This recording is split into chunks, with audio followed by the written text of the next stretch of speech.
first of all, Kylie, thank you very much for chatting, and congratulations on the documentary. Yeah, thank you. Have you watched it back, or was it a bit weird to watch yourself for 3 hours? 'Cause Yes, it was.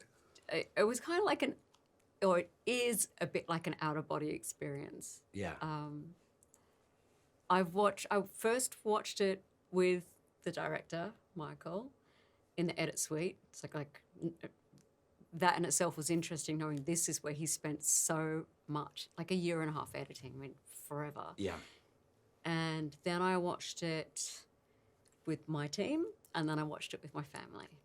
So yeah, I need to watch it again. It's so dense. yeah. Yeah. Was it? I mean, I'm sure there's hours and hours of footage, and there's still 3 hours is still a long time. Yeah. Was it? I don't know, double that? Was it a lot longer, or Of the footage. footage? That you sat watching. No, this is director Michael Hart has done such a stellar job in his choice, his decisions, his storytelling.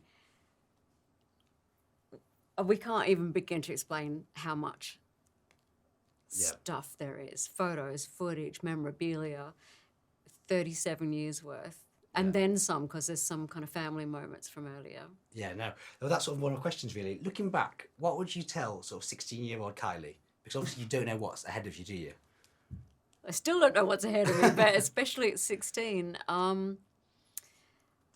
mean, if I think about baby Kylie, as we're kind of calling her, I don't know. Like, I'd say stay true to yourself.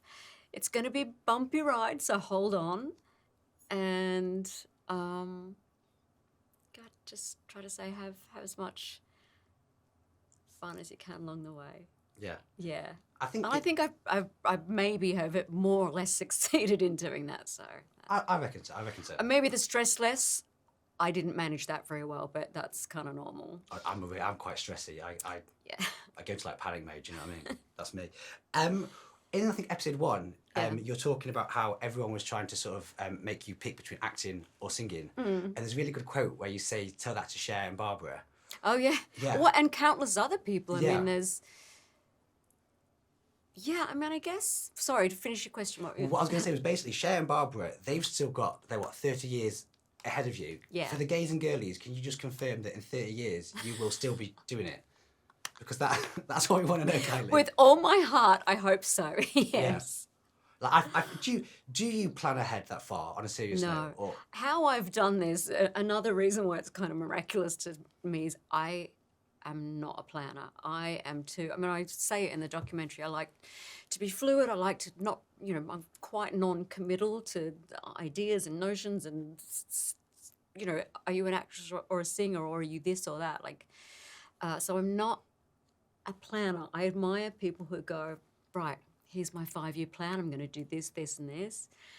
And I guess I have like a loose, somewhere within me, I know what I want to do. But yeah, I have no idea.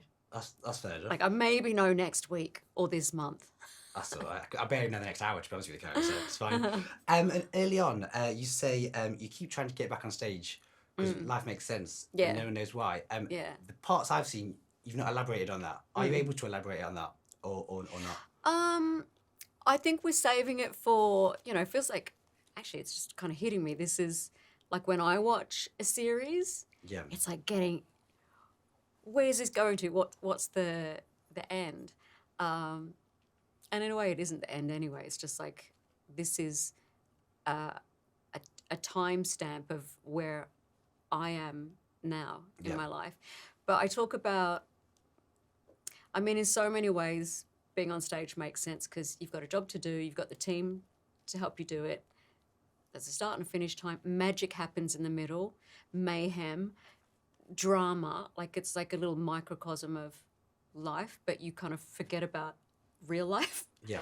So that makes sense. But what I am talking about in the documentary, in that emotional part, is that it's a place for me to kind of harness everything that I've worked for and everything that I feel is me, and be expressive on stage and have the support and openness. It's not just about the support of the audience, like their willingness for you to be human on stage and try to be iconic and try to be amazing, but to do well. Yeah. Yes. I reckon you did all those things. Just iconic, all those things. Really, Kylie, you've smashed it. One of the iconic moments is your golden hot pants, which right at the start, I think you're sort of like going through photos, and you're sort of like chuckling to yourself at some of the looks. Are they in a museum somewhere? I presume, because if not, they should be in the Louvre. Do you know what I mean? Like, you know what? They could go to the Louvre. That would be amazing. How amazing would that be? That'd be amazing. The hot pants do reside in a museum in Melbourne, in the Performing Arts Museum, as do basically all of my costumes. I donated them all. So if I fall on tough times, I have, I won't be doing a massive auction because it's all at the museum. But the thing with the gold hot pants is they were probably from the 70s or 80s anyway. My girlfriend found them in the 90s, 50p at the secondhand store. Then I wore them quite rigorously in the video. And so they're very fragile, and the museum have said they've either got to stay flat, which is how they are now, or they've kind of got one for preservation. This is like a long answer. For preservation mode, they can't do much with them. They're that fragile. We'll be careful with them. Yeah. In one of the episodes, you say how you were riddled with self-doubt and anxiety. And I think that's sort of, a lot of people are really. Obviously, I think you say it quite early on in your career. Do you still have some of those moments? Because from the outside looking in, you've got everything together, you're killing it. Like, are you still sort of anxious at times or have self-doubt? Or have you grown out of that, for want of a better phrase? No, all the time. I'm not all the time, but, I think a healthy amount is good. No, I definitely kind of know what I'm doing more, which is satisfying. But I guess when I started, I didn't know. I recorded a demo, Locomotion, no record company, no nothing. That goes to #1, bang, your career's off and running. So I literally learnt everything on the go. Yeah. So that was a different kind of just unknowing, maybe more than, I was being a bit dramatic, riddled with doubt and self-insecurity and all that. But, there's definitely moments. That doesn't permeate through life. Yeah. And for decades, you've never really talked about life off stage. Why now? Like, it's obviously really personal and authentic, and I think it's great, but why now? Was there a reason, or? I think because I had the right team behind it, and I've realised it's a bit like, is there a monster under the bed?